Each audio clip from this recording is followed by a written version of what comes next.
بسم اللہ الرحمن الرحیم۔ شروع اللہ کے نام سے جو نہایت مہربان اور رحم کرنے والا ہے۔ یہ لاہور کا ایک علاقہ تھا جس کے ایک گھر کے سامنے میں کھڑا تھا۔ اس گلی میں عزیز و اقارب اور محلے داروں کا ایک جمع غفیر موجود تھا جو جنازے کے باہر کا منتظر تھے۔ میرے ایک عزیز کی فوتگی پر میرا جہاں آنا ہوا تھا۔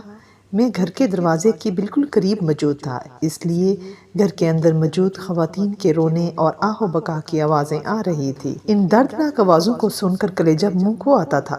میری آنکھوں میں بھی پانی اتر آیا۔ ٹشو سے اپنی آنکھیں صاف کرتے ہوئے میں اپنے کزن کی کہی بات میں کھو گیا۔ وہ اپنی بیٹی کو بہت پیار کر رہا تھا۔ وہ اسے دیکھ کر بہت خوش ہو رہا تھا اور پیار کرنے کے بعد کہنے لگا، تمہیں پتہ ہے یہ بیٹیاں جنازے کی رونق ہوتی ہیں۔ میں ان کی بات سن کر ششدر رہ گیا اور بڑی حیرانی سے پوچھا، کیا اور کیسے؟ کہنے لگے، ہاں، جس گھر میں بیٹیاں نہیں ہوتی، اس گھر سے جب جنازہ اٹھتا ہے تو بہت خاموشی ہوتی ہے۔ کسی کو پتہ ہی نہیں چلتا کہ یہ میت والا گھر ہے۔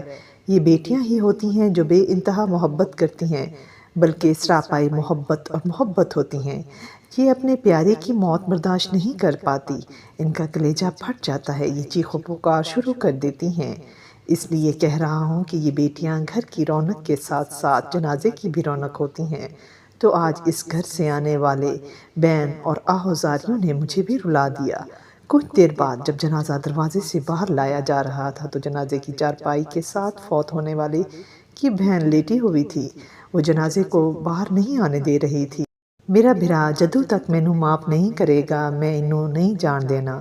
میرا بھائی جب تک مجھے معاف نہیں کرے گا میں اسے جانے نہیں دوں گی۔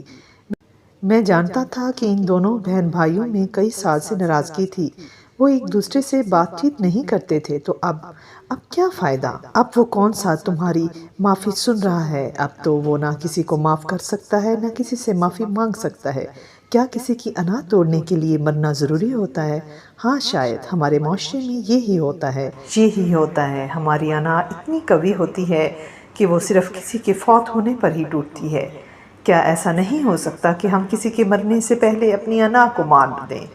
غلطی پر نہ ہونے کے باوجود معافی مانگ کر اپنے پیاروں کو اپنے سینے سے لگا لیں اور ان کے ساتھ ہنسی خوشی زندگی گزار لیں۔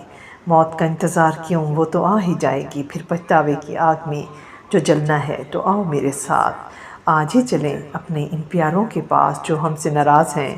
کچھ بھی نہیں کہنا پڑے گا، بس جائیں گے اور ان کو سینے سے لگا لیں گے۔ اللہ ہم سب کو اپنی اپنی انا ذبح کرنے کی توفیق عطا فرمائے، آمین یا رب العالمین۔